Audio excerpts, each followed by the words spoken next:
Did you hear? Yeah, so Jeff Kaplan, after many, many years of not saying anything about anything, has recently done a live one-on-one interview, answered a lot of questions about a lot of stuff people like me who are Overwatch fans, hardcore Overwatch fans, had a lot of questions about.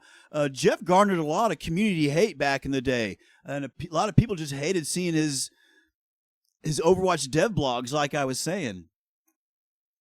But he's come out recently to do this interview with a podcaster named Lex Friedman, and basically to announce his new open world survival game called The Legend of California.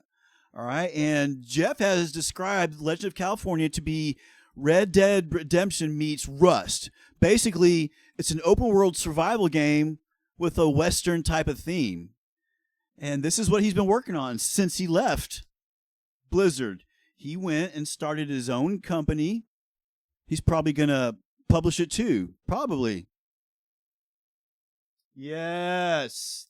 So Jeff Kaplan just broke silence after many, many years. But no one was really interested about this right here. I found like 2 articles about highlighting his new game. This one from Game Informer and this one from Games Radar. Just to highlight, I get as I said when I started this, all my gaming news comes from established reputable outlets. I am just regurgitating information from reliable sources. By the time you're hearing it from me, it's probably third-party news, but you're probably not going to hear it anywhere else unless you dig into it like I do. So, yeah. And as I was saying, Jeff garnered a lot of heat and hate over the years. But he answers a lot of questions. And he really says some fantastic things. He's like, yeah, back in the day, I was a young developer. I thought I knew everything, blah, blah, blah. I didn't respect the value of a gamer's time. Let's go through some of these articles real quick. So basically, here's why Jeff left Blizzard. He didn't name anybody. There's a lot of the articles that says this right here. Basically, during Overwatch 2, Jeff was threatened with other people's jobs. He was threatened by executives and told that. This is from Rock, Paper, Shotgun, but other people. This is from Eurogamer. Who else talked about this? IGN talked about it. And Games Radar talked about it. Yeah, they threatened him. They're like, we're going to fire 1,000 motherfuckers if there's not a profit, if things don't change, if there's not more money. That's why he left Blizzard. But up to that point, the pressure had already been building up. In these articles, Jeff talks about how the focus slowly over the years, he'd been with Blizzard for a long time, like 20 years, I think. Over the years, become about profit, becoming more profitable. And you can't be profitable every year because that just means you go, there's got to be a bad year. Take your winnings and go. Be prepared for the dips. Every year can't be a goddamn winner. And that's why they talk about layoffs and shit. That's where layoffs happen. They lay people off to make it look like they profited on paper. That's the only reason why they lay off at the same time every year. The same time every year, major layoffs. Of course, the bullshit reason why they do so was made popular about 3 years ago with Embracer's antics, but we're not going to talk about that. Let's talk about Jeff some more. I hated Jeff. I hated hearing the Overwatch updates. I'm like, bro, how far removed? What the fuck is this? Everybody hated Overwatch 2, so he talks about it. He talks about how he shouldn't have done that. It was one of his biggest regrets, looking back. Jeff Kaplan calls Overwatch 2 one of my biggest mistakes. Names devs who didn't like... Yeah, he had developers working on Overwatch who didn't want it to be PvP. It's one of the largest PvP fucking games in the goddamn world. And you got motherfuckers working on it who want single-player stories? Woo! No wonder the dude had a hard time. We didn't know this as the public. If he would have come out and said, yeah, I got a bunch of motherfuckers under me that are like going against the grain, what you guys want out there as competitive gamers. Yeah. Shit. For real. So, yeah. So he's also takes the heat for this. Apparently, Jeff also has the reputation of making one of the worst World of Warcraft quests. Yes, he was a World of Warcraft developer at one time, and he made one of the longest quests in the game. Typical hubris led to one of WoW's shittiest quests, he admits, who thought he was clever designer but was actually a dipshit. He says that about himself, man. The guy is really mature and has got some wisdom now. Here we are, many years in industry. He also reveals that Overwatch reveals that a multiplier. No, this is the new game he's got coming out.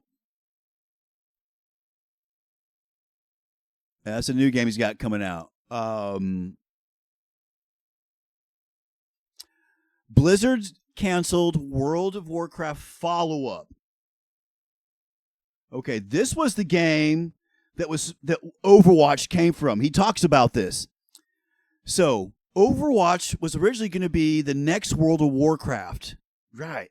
It was going to be a one-server, one-world MMO with GTA and Animal Crossing influences. He said, but the game was too big, too large. It was too much. Can you imagine one huge just fucking instance? Yeah, like a Rust server, like a large map or some shit.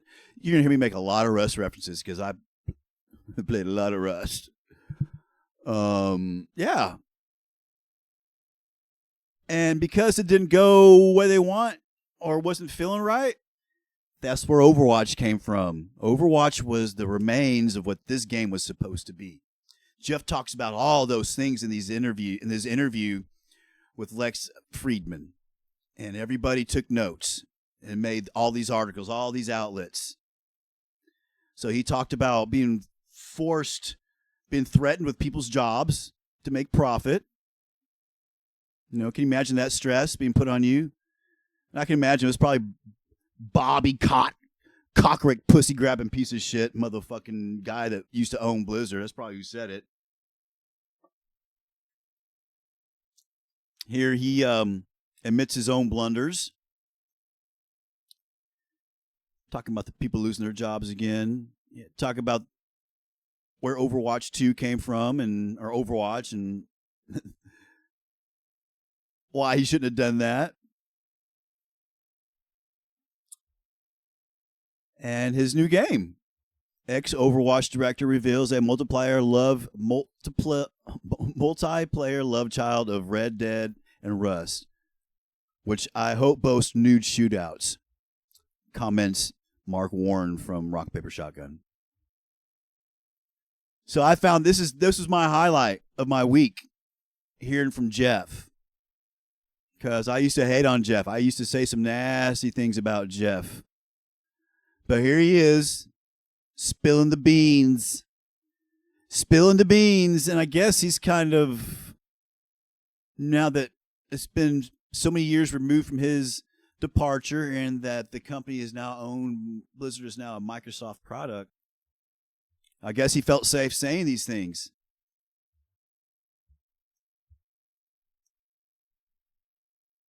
Yeah, so this is big news to me.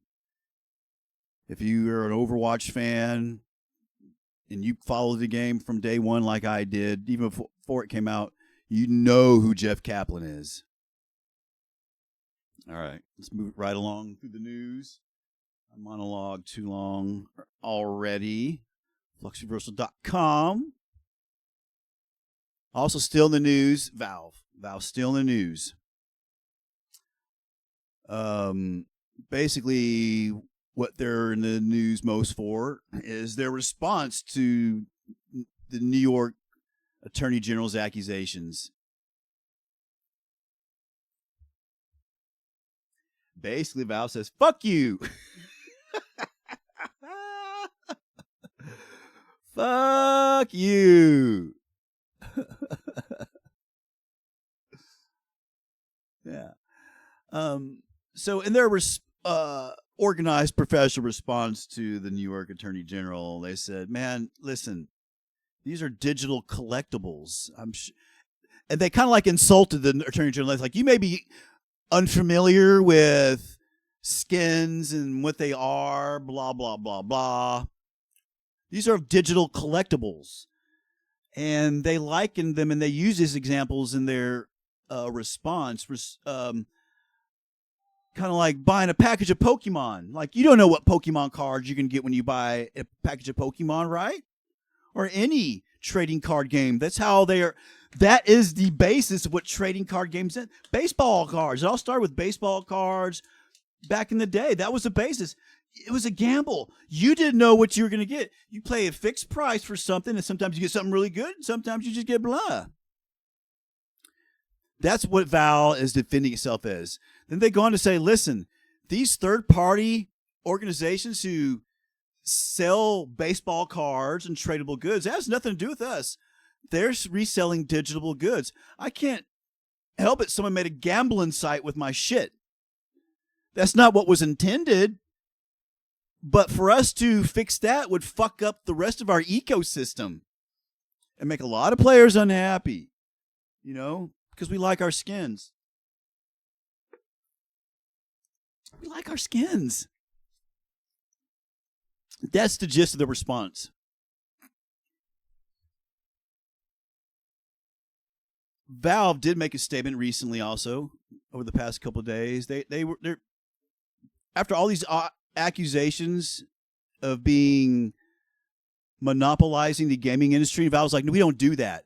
They're like, we make it possible for independent developers, independent games to find success and get paid. And they noted a list of 6,000 different games that made over $100,000 this past year in 2025. All right. They're saying you guys are wrong. They're like, these companies wouldn't get traction with Electronic Arts, Tencent, Ubisoft. Never.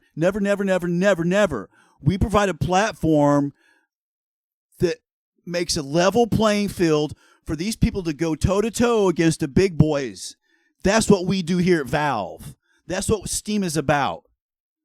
That's what fucking they recently said. This is a very good article.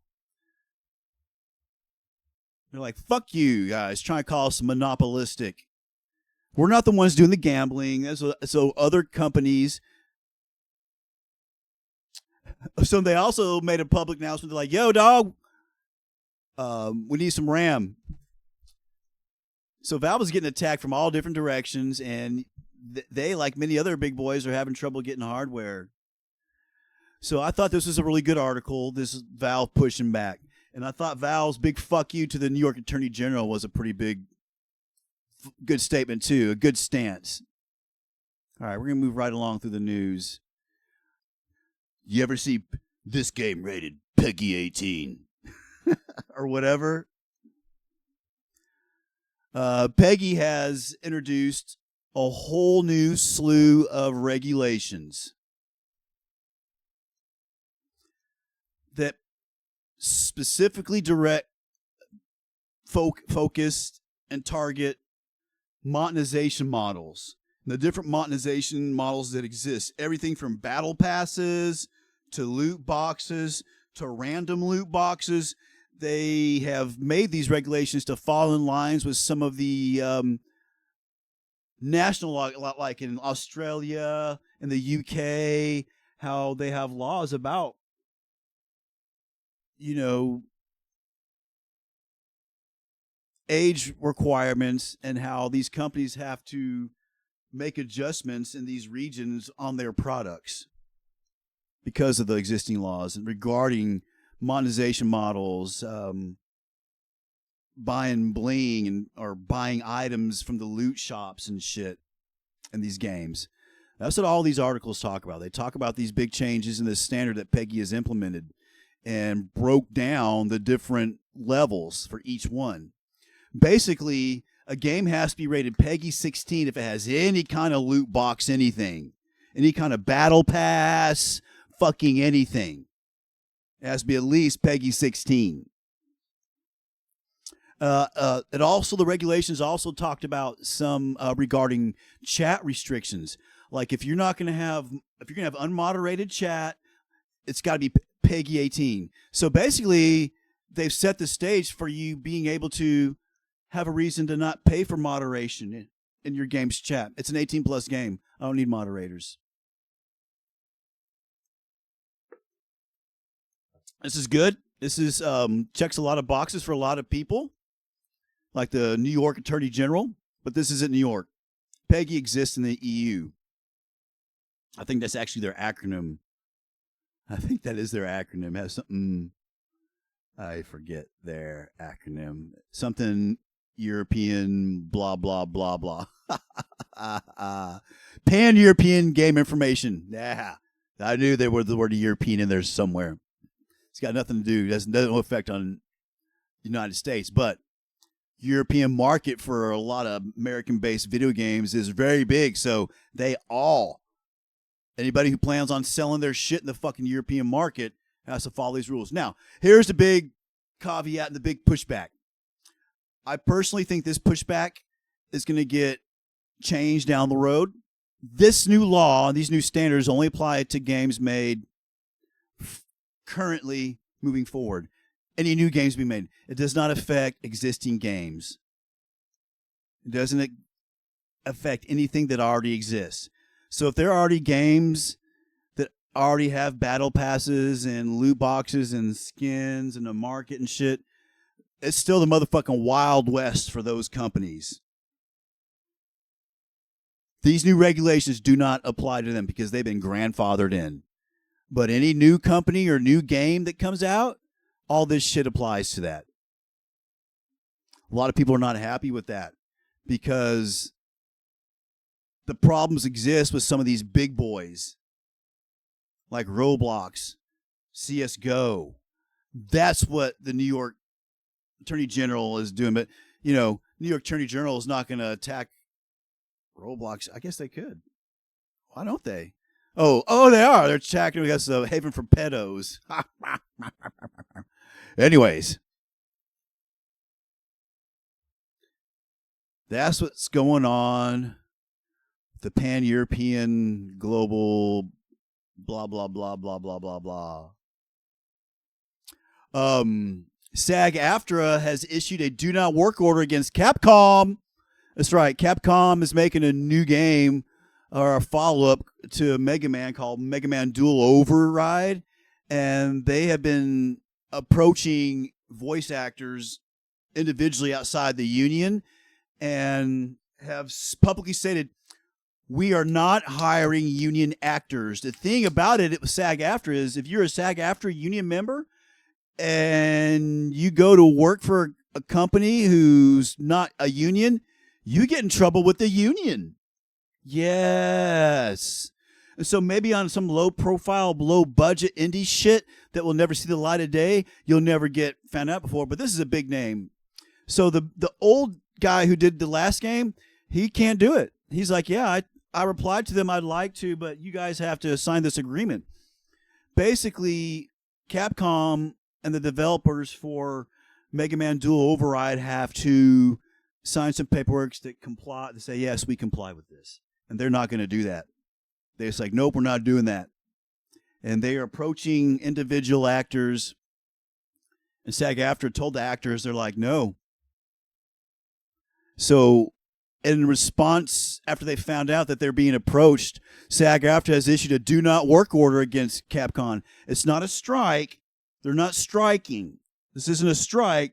It's a do not work order. And it's kind of like a picket line, and you're not allowed to pass it. If you're a union member and you get caught passing it, you will be penalized. So, man, for people that need a job, but still, it's pretty shitty. It's pretty shitty of Capcom to do that. Fuck Capcom, man. Man, Capcom was in the news in January, but I wasn't doing my news show, had it back up running again. Yeah, they did some fucking shitty shit back then, man. That's basically all the serious news. All the important, boring stuff. Where you're still cruising through the news here. So, yeah, so moving right along, that was some serious stuff. Let's get into some other stuff here. This article is from GameIndustry.biz, one of the most reliable industry gaming news outlets. They only do articles. This is an article written based upon some data that came from Newzoo. If you don't know who Newzoo is, I like to go to the Newzoo website and follow their monthly top 20 global PC. That's right. Newzoo maintains a list. Let's go open it up right now. Let me show you why I follow Newzoo. I have a link to this list on my Steam profile. That's the only way I can find it. I can never find it when I Google it or anything. Let's go find the link to that. So this article from GamesIndustry.biz is talking about a combined list from the past year, like of averages. This list right here. So this is a monthly list. They used to let you see the past months. They just updated it to February a day or two ago because it's March now. Counter-Strike still the most played. So this is the top 20 PC games globally by monthly active users. Like how many people are actually playing the motherfucking game. Not units sold, not Black Myth Wukong sold more copies. No, it's not even on here. This list doesn't care about. I don't care about how many fucking copies a game sold. How many people are still playing the goddamn game? That's what matters. This game is a list of the 20 most played games in the world, excluding China market. Counter-Strike, still the #1 game in the world. Followed by Minecraft, Roblox. Now, these games are always on this list. Some of these games never leave this list and are always here. They're always here. But this list is updated monthly. Like 4 months ago, Where Winds Meet was all over this list. Terraria had a big update. Yeah, it always does. Helldivers 2 had look. It climbed 12 places, meaning it wasn't even on this list last month. Ark Knights in what the fuck is this game? You see what I'm talking about, bro? You hear about shit. That's the list that this article is talking about. But this article is like the whole year, the top 20 games for the past year, not just for past month, which I don't have access to. I don't have a paid Newzoo account. They're an industry entity that collects information and sells the data. All right. Where's the list? Where's the list? You had the list on here. PC will overtake console revenue by 2028, Newzoo says. That list was in this article. So I'm a PC gamer. And the existence of consoles just doesn't make sense to me. It doesn't make sense why they exist, except for some entity trying to make money off the gaming market by selling hardware. They're hardware salesmen. You know, you can't upgrade a console. A lot of them have heating problems because of the graphics cards and the processors not having accurate ventilation. You seen a modern PC case? Dude, it fucking looks like a mesh cage, practically, with a piece of glass. There may be like one side of it that has solid metal. But for most parts, all modern gaming PCs are fucking just a mesh encasement for airflow. PC will overtake console revenue by 2028, says Newzoo. So Newzoo is a reputable source for this type of information, and this is their prediction. Data firm also predicts market will see its first notable expansion since the pandemic slowdown. Of course, it's got to happen sometime. So yeah, I thought that was cool news. Also in the news. Yeah. Pokemon. If you didn't know, Pokemon's Pokopia surpasses 2.2 million copies. I don't talk about big name games like franchises like Pokemon at all, but gotta give a nod to them. They sold a lot. And I'm not going to talk about them any more than that. Yeah, congratulations, Pokemon. Congratulations. Still making money off of your franchise after all these motherfucking years.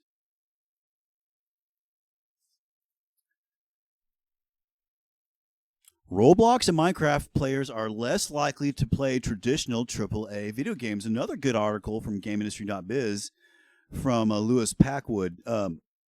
His name is Packwood. Ben Porter from Newzoo explains that the player base has very little overlap with mainstream hits such as Assassin's Creed Shadows and Ghost of Yodi. These are all single-player story games, yes. Roblox and Minecraft are open-world survival crafting type of games. They're not single-player story games. I play Minecraft. I would, still again. Rust. Extractions, battle royales. All the people that play these type of games I just mentioned will not play Assassin's Creed Shadows or Ghost of Yodi, or whatever. Plain and simple.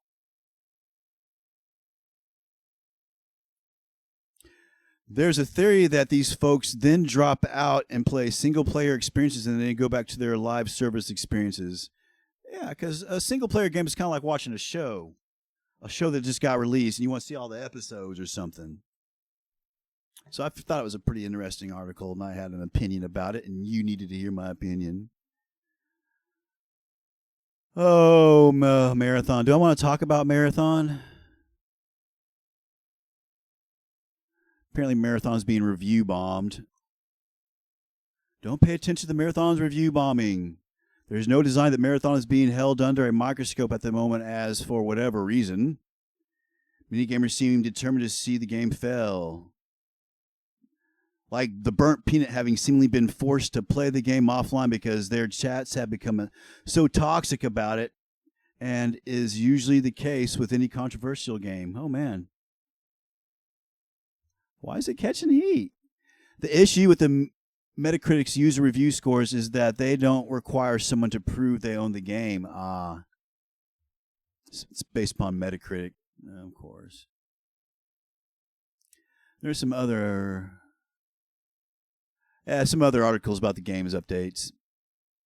Oh, here's some good articles from Arc Raiders. All these articles are from Games Radar Plus and one from GameIndustry.biz. Embark Studios head Patrick Soderlund explains how Arc Raiders was made on a quarter of a budget of AAA title. Very little of it is AI. A lot of it is reconfiguring old ways of working. So these articles go to talk about how Arc Raiders almost didn't happen, bro. They were down to a shoestring budget and a skeleton crew. It almost did not happen. Arc Raiders almost did not happen, guys. And this is kind of, they talk about how they almost ran out of time and money. Like High Guard. High Guard probably would have been successful if it had a little more time and money. A little more time and money. So I thought this was a good, honest article. And, of course, all of these takes, the Arc and Arc Raiders have multiple brains, and they all love pursuing you. Oh, yeah, this article talks about how the AI actually evolves and levels up. Like how you level up, the AI levels up, too. So if you think the AI is getting smarter, yeah, it does progressively learn during the matches. I thought that was interesting. I don't play the game. More news about Crimson Desert. A week from its release date, Crimson Desert swallows some de novo DRM. Crimson Desert blocks spoilers by locking down the RPG's physical copies that shipped early, but some players worry it's a slippery slope. So yeah, so two different articles. This is in relation to the anti-cheat software. Crimson Desert is an open-world action-adventure game set, blah, blah, blah, blah. Embark, whatever. A week out from the gargantuan merging of MMO and RPG's bits release, we finally know what Crimson Desert is. It's a game that just slurped down some de novo DRM. Yep, the shonky enormity of exploding slippage whose devs reckon they announced it too early. The de novo DRM is likely to have the opposite effect given its reputation for allegedly impacting the performance of games running it. That said, this perception is something de novo have pushed back against. There are some of these anti-cheats that require you to turn like your TPM module on in modern systems, but they've already said this is going to be playable on Windows 10, so I guess that's what this angle is coming from and the reason why they're doing it, and they know it's not popular, so they say, hey, we should have released. So the whole Windows 10 things is that normally older systems and this type of thing, this de novo DRM affects is performance resource intensive, apparently, resource hog. And if you have an older system, that these people with the older computers were excited about the system requirements announced earlier this week from Crimson Desert are kind of frowning now because of this. But I think those system requirements were taking the de novo DRM into account. So I don't understand what the fucking they're bitching about. This article is talking about people that got physical copies. I didn't realize this. I didn't realize people buy physical copies to get early access to the game content before its release. That's pretty clever. Crimson Desert knows this loophole, and they've locked your physical content. And people are like, wait a minute.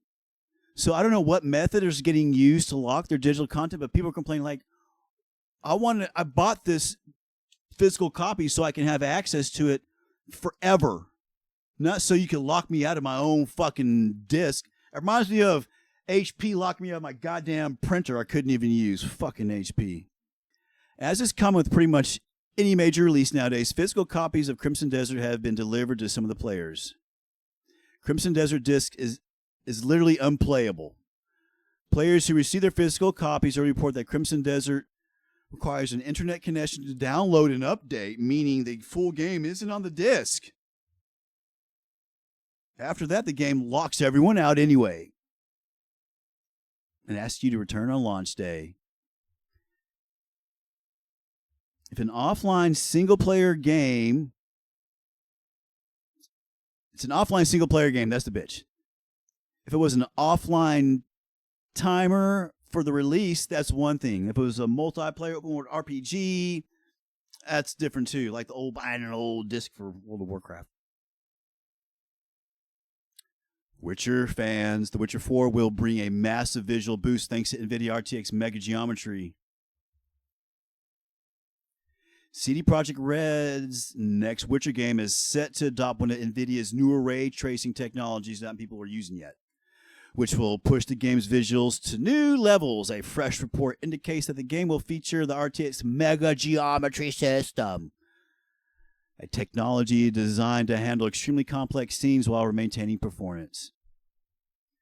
Yes, you Witcher fans.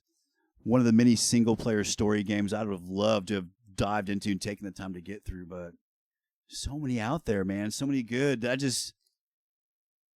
I've been watching Maori watch do the Walking Dead story games, and I'm just like, bro, I want to play them.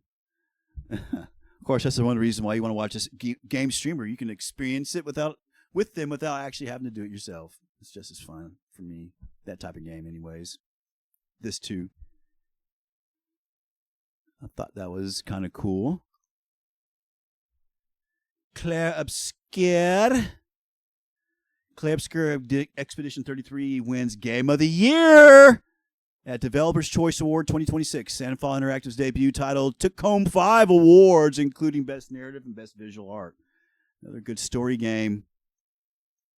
Killing it. I just don't have time. It looks good. It's appealing. I get FOMO looking at the marketing for these good games, man. Moving right along. We are not powerless. Every action matters. Indie studio speculative agency returns Microsoft Xbox funding and urges others to boycott. This is covered by Eurogamer. What do you think of that? We're getting to the end of the news show here, and so I got some of these cool, more fun stories at the end here. This is one of them. This company returned its funding to Microsoft because it wants to make sure it remains indie. Yeah, you don't want to become the next Highguard developer. You want to be the next Wildlight Studios, right? Indie studio speculative agency, which is currently making a narrative courtroom deck builder about ordinary people who make the powerful pay for destroying our future, called All Will Rise. That would be a kind of a hypocritical game to be funded for. Has made the brave decision to return funding. This is not an easy decision. We are like so many other indie, eager and hungry for funding opportunities. We had received some funding.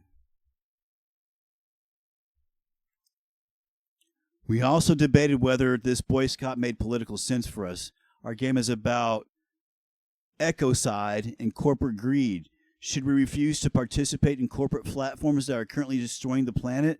How do we strike the balance between our themes, integrity, consistency, and frankly, our interest in making a commercial indie game?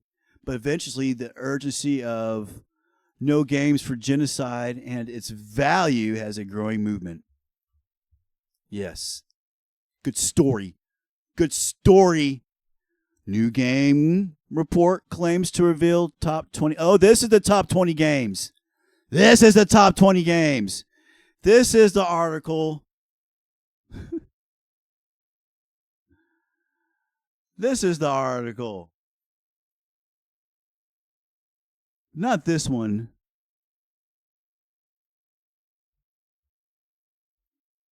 It was a games rant. This article is based upon the Newzoo Top 20 list. I thought it was the games industry article. This is it. This is the list. This is the top 20 games over the past year in order of most active players. Roblox had more active players over the past year than anybody else on the PC. This is PC. Most active players on the PC. Roblox number 1, Counter-Strike number 2, League of Legends 3, Minecraft 4, Fortnite 5, Dota 6, Valorant 7, World of Warcraft 8. Wow. Sims number 9, Call of Duty number 10, Escape from Tarkov number 11. Whoa! Did you see that? For the year 2025, Escape from Tarkov was the 11th most played PC game. Number 12, Overwatch. 13, Marvel Rivals. PUBG, World of Warcraft, Wrath of the Lich King. Grand Theft Auto 5, because of its RP servers. Diablo 4, Wuthering Waves. What? What? Yes. Genshin Impact and Apex Legends. Now, we're going to point out something about PC gamers that this list points out. We're going to point out something that this list points out.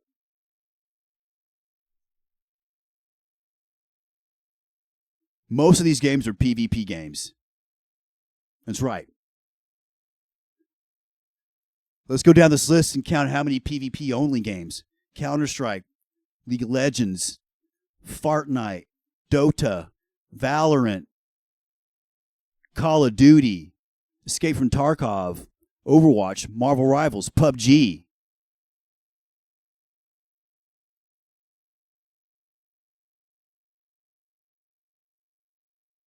Apex 11, that's 11. 11 of the games on this list are exclusively PvP games. You can also PvP in Roblox, so Roblox gets a half a point. You can PvP in Minecraft. Minecraft gets a half a point. 12. That puts the count up to 12 now. Hey, man, World of Warcraft has PvP instances that you can queue up for. There's another 0.5. Though I would say most people don't play World of Warcraft for that reason, so let's take that 0.5 back.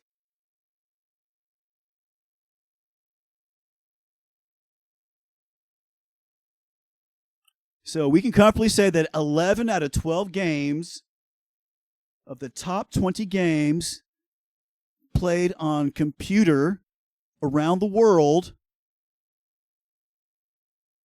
are PvP games because PC gamers prefer PvP. That's a fact. Most PvP in video games takes place on the PC from behind a PC. Almost said PC console. I'm not gonna use that word. Yeah. This is a list I was looking for. What I confused it with this article. What you think about that list, huh? What you think about that list?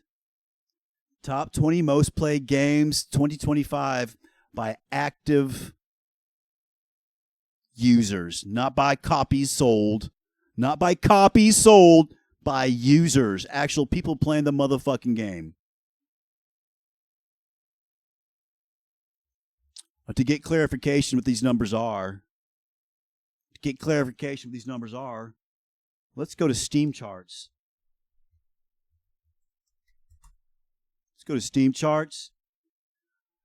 There's a lot of places where you can't find the exact numbers for a lot of these games. But Steam makes it very easy for games that are on its platform to get this information. Counter-Strike, Dota. We know those are exclusively on Steam. PUBG. I think PUBG is not exclusively on Steam. So we can use some of those numbers to help us.